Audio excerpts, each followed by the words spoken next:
Last যে আগ্রাসন আমাদের চোখের সামনে, সেটা হলো হিন্দুত্ববাদী আগ্রাসন।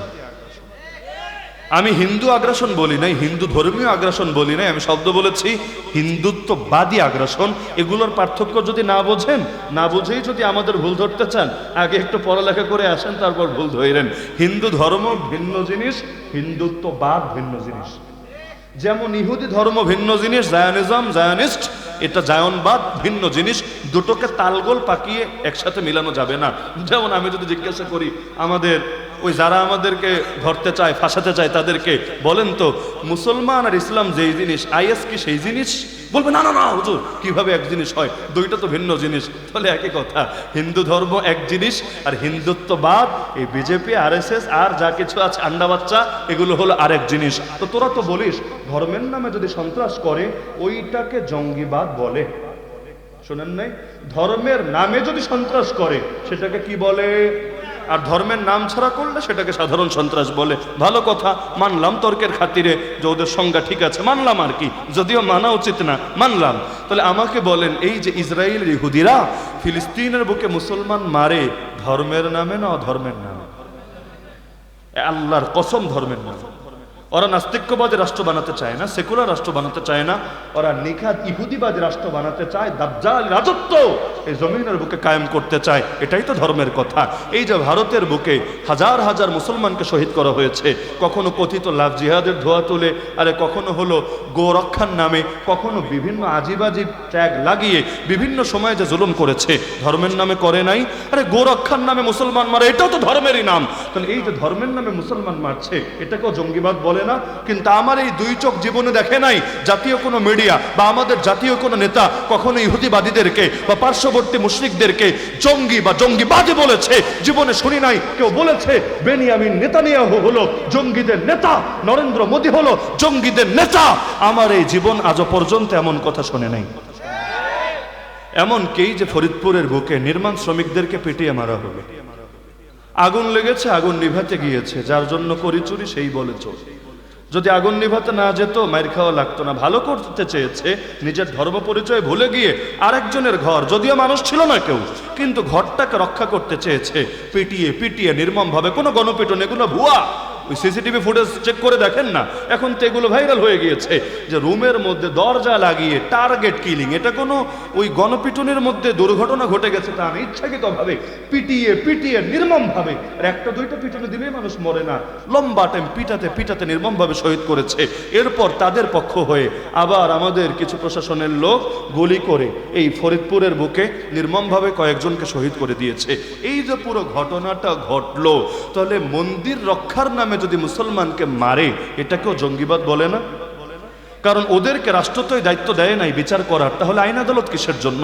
প্রশাসনের কাজটা কি? আরে তুমি যদি বিচার করবা, আর যদি তর্কের খাতিরে মানি বাচ্চারা আগুন লাগিয়েছে, পুলিশে দাও, পুলিশ ম্যাজিস্ট্রেটের সামনে হাজির করুক, ম্যাজিস্ট্রেট এরপর মনে চাইলে রিমান্ডে দেখ, মনে চাইলে জেলে পাঠাক, মনে চাইলে ছেড়ে দেখ, এরপর যদি তাকে জেলেও পাঠায়, এরপর চার্জশিট হোক, এরপর চার্জ গঠন হোক, এরপর জজ কোর্টে মামলা ট্রান্সফার হোক, সেখানে বিচার প্রক্রিয়া শুরু হোক, সাক্ষী গ্রহণ শেষ হোক, এরপর বিচারক যদি রায় দেয়, তারপর দেখা যাবে কি রায় তার ব্যাপারে এসেছে।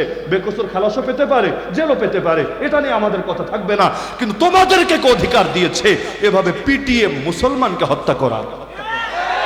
দুদিন আগে মাত্র সীমান্তে সাহস বেড়ে বেড়ে এখন এসে ঢুকে পড়েছে দেশের ভেতরে। সীমান্তে মেরে যখন দেখেছে কিছুই হয় না, কেউ তাদের চুলটাও ছিঁড়তে পারে না, এখন এই প্রকাশ্যে এখানেও বসে শুরু করেছে। দীর্ঘ 5 দিন চলে গেছে, আজও কোনো অপরাধীকে গ্রেফতার করে হয়েছে বলে আমার জানা নাই। আপনাদের জানা থাকতে পারে, আমার এখনো জানা নাই, আমার নজরে পড়ে নাই। আদৌ হবে কি না এটা নিয়ে আমি সন্দিহান, এবং সন্দেহের পর্যাপ্ত কারণও আছে। তারপরে মানলাম তর্কের খাতিরে, ঠিক আছে তোমাদের একটু সময় লাগছে যাচাই বাছাই করতে, আত্মগোপনে আছে, বের হতে সময় লাগবে, ঠিক আছে, হতে পারে, মানলাম। তাওহীদি জনতা ময়দানে নামলো কোনো হুজুরের নেতৃত্বে না, না হেফাজতের ডাকে, না জামাতের ডাকে, না চরমনাইয়ের ডাকে, না আমাদের ডাকে, কারো ডাকে না। সাধারণ পাবলিক তাওহীদি জনতা সইতে না পেরে রাস্তায় নেমে মধুখালীতে দীর্ঘ 10 কিলো পর্যন্ত রাস্তা ব্লক করে দিল। 10 কিলো, ওই রোডে গেলে বুঝবেন, ঢাকা খুলনা মহাসড়কে মধুখালীতে 10 কিলো রাস্তা ব্লক করে দিল। পাবলিকের ভেতরে ক্ষোভ আছে, আগুন জ্বলছে। আপনাদের তো উচিত ছিল আগ থেকেই এটার ব্যাপারে বিবৃতি দেওয়া, সান্ত্বনা দেওয়া, কিভাবে পাবলিকরা নিয়ন্ত্রণ করতে হয়। এটা যে বোঝে না তারে রাজনীতিবিদ হিসাবেও মানায় না। আপনারা আশ্বাস দিতেন, আপনারা বলতেন হ্যাঁ অপরাধীদের ধরছি, তোমরা মাঠে নামার কোনো কারণ নাই, আমরা যাচাই বাছাই করছি, যেই মাত্র খুঁজে পাবো অমনি অমনি ধরবো। তাহলে নাম তো কেউ, আচ্ছা নাম তো কেউ, আচ্ছা নেমেছে ভালো কথা। নামার পরও যদি তাদেরকে ওয়াদা দেওয়া হতো, আশ্বাস দেওয়া হতো, কারণ এটা ইমানের দাবি, এটা আন্দোলনের ফসলই শুধু না, ইমানের দাবি। যদি তাদেরকে ওয়াদা দেওয়া হতো তারা শর্ত না, আচ্ছা তারপরও মানলাম কেউ সরে নাই, তো ঠিক আছে, কিছু নিয়মকানুন তো আছে যেগুলো রুলস প্লে করে তারা এটাকে ছত্রভঙ্গ করতে পারে। বিভিন্ন দেশেই তো পৃথিবীর বুকে এমন হয়। কিন্তু এই যে গুলি করে করে পাখির মতো মানুষ মারলো, মানে কি এক আজীব তামাশা শুরু হয়েছে। রাস্তায় মিছিলে নামলেই গুলি খেতে হবে, আর ইসলামী শাসন রাখো, খেলাফত রাখো। গণতন্ত্র তো মানুষের রাজনৈতিক এবং অরাজনৈতিক আন্দোলনের অধিকারকে সুনিশ্চিত করে। তো যদি মানি এই দেশ গণতান্ত্রিক দেশ, প্রজাতান্ত্রিক দেশ, সেকুলার দেশ, তবে মুসলমানকেও তো তাদের কথা বলার অধিকার দিতে হবে। নাকি এক পক্ষই শুধু অধিকার পাবে আর আরেক পক্ষকে দমিয়ে রাখবে? আরে গতকাল যদি শিখেরা ঢাকা ভার্সিটিতে তরবারি উঁচিয়ে উঁচিয়ে শোডাউন দেয়, সেটাকে তোমরা অ্যালাউ করবা, পারমিশন দিবা। আর আজকে আমাদের ঢাকা ভার্সিটির মুসলমান ভাইয়েরা বৃষ্টি প্রার্থনার জন্য নামাজ পড়তে চায়, তাদের অধিকারকে হরণ করবা। আল্লাহর কসম, এটা দাজ্জালের মতো এক চোখা নিচে ছাড়া কিছু না।